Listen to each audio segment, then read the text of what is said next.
Welcome to Ask a Hawk for another week. We've finally got Luke Hodge on. He's been dodging us for, I think, about 15 months now. We've had the show running for, and he's been trying to hide and every time we're filming this show, but we've finally got him on, and it's great to have you on, Hodgie. That's a lie. Blatant lie. I've been asking you for 18 months. I'm so glad that I went on Spanger's date show before this one, but I'm glad you finally said, can you come on my show? I hear it's had pretty good ratings. Don't know how. Well, it is the number one show on Hawks TV. Well, apparently it's the only one left. So you've taken the budget for all the others. But no, mate, thank you for having me. Here we got some ripping questions from the Hawks supporters out there. Yeah, well, the first question is, I think you just answered it. It was from Luke Hodge. Why have you taken so long to get me on the show? And the same reason I tweeted last night. We just didn't have any questions coming in for you, mate. Yeah, fair enough. We'll whip into it. We've got Jamie Louise. She says her dad has a massive man crush on you. What player in the AFL would you say is your man crush? It's actually a younger player. I wouldn't say a man crush. I just like the way he goes about it. It's Jack Viney. I think if anyone sees how hard he is, and then even for what happened with the Rants and Jack Watts incident the other day, Jack Viney's 2'3", was sticking up for his teammates. So I just like his attitude, his work rate. He has a crack, and I think as a young bloke, that's what you want to see. I did hear a rumour that he wasn't allowed to play with the same players at his age group when he was growing up because he was too tough. Yeah, apparently the opposition mum said they don't want that kid playing with my kids because he was going through and hurting them every week. So it's very similar in AFL. I don't think many players want to play against him because of how hard he is. Yeah, not a bad little player. We've got Talia. Who can you see being the next captain? We're in a fortunate position that we've got so many blokes. Isaac has been put into the leadership group this year after a couple years in the emerging leaders, and we've got 5 emerging leaders now that have been doing a fantastic job. So we've probably got 6 or 7 blokes who are more than capable of captaining the side once I get the you know what. So which won't be too far away. Yeah, it's probably no doubt I'll be still playing longer than you will, Isaac. But yeah, we've got so many blokes, whether it's Jordan, whether it's Jared, whether it's Liam Shields, whether it's Isaac, whether it's Strato. So we've got a number of blokes who could put their hand up and captain our side.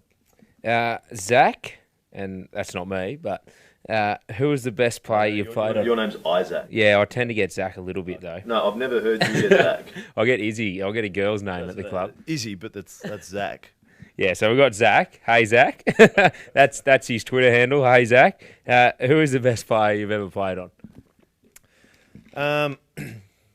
Throughout the midfield, probably either a Juddy or a Gaz. But the 2 blokes that I hated manning up on it was 2 weeks in a row, actually. It was down in Tassie. I was lucky enough to play on Jonathan Brown. Yeah. Or unlucky enough, he kicked 6 on me. And then the following week, we went and played Sydney. And I played on Adam Goods, and he had 30 and kicked 3. 2 totally different blokes playing in the same position, but just one's a big bull and the other one's that athletic, he could run all day. So they'll probably be my 2 hardest opponents. We've got Leroy. What's your favourite part of being captain, and then what's your least favourite part of being captain? I guess the most favourite part would probably be the last 3 years, being able to stand up, to hold the cup up with Clarko. A lot of hard work goes into it behind the scenes. Obviously, you see the 22 games and all the finals, but all the meetings and all the behind the scenes work that we do for the reward to actually come on grand final day is outstanding.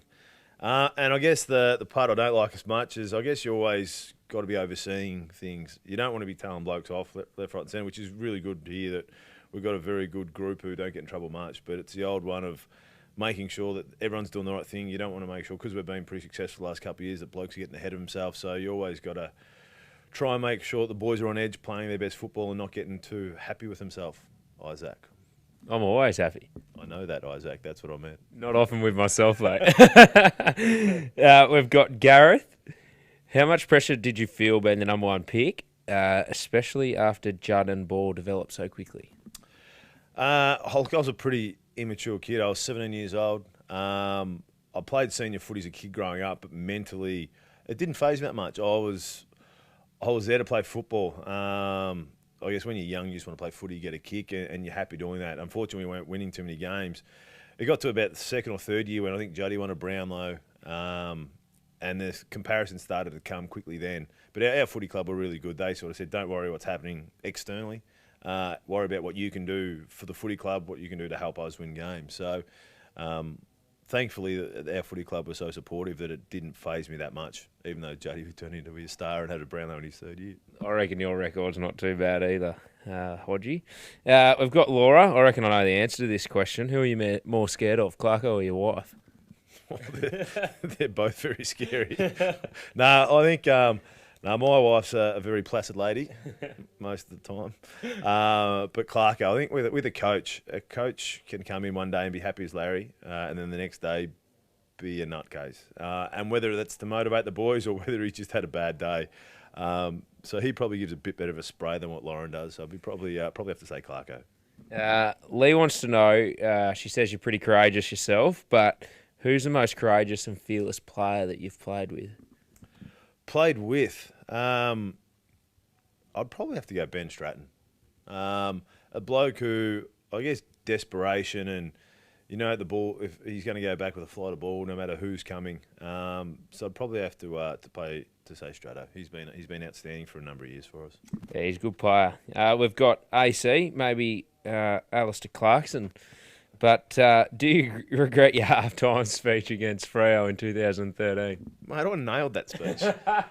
Mate, we're up by 5 or 6 goals, and I just wanted it to be a good, close game. So we made it entertaining for the fans. Yeah, and for you guys, considering we're about to go on playground final, you guys started laughing at me. But look, it turned out well. They kicked the first 3 or 4 goals, as I said I wanted them to, and turned into a bit of a very close finish, and we got over the line. So, yeah, most of the time I think the feedback you get is if people don't remember what you say, it's a really good one. You're stuffed up when blokes start laughing, and the person beside me is normally the person who's got this big grin ear to ear when you stuff up something. Well, thanks, Hodgie. I think we'll end it on that note. Thank you for joining us on Ask a Hawk. Thanks, mate, and hopefully I get an invite within the next 18 months again. Yeah, well, if you're still at the Hawthorn Football Club, I'm sure we can get you an invite. Where's Spang? Might go for another date with Spang. Well, thanks, guys. Hodgie's cracked it and he's off. Thanks to Victoria Gambling Responsible Foundation for sponsoring the show. And as I say every week, hopefully we can get the win for you guys and enjoy watching on Saturday.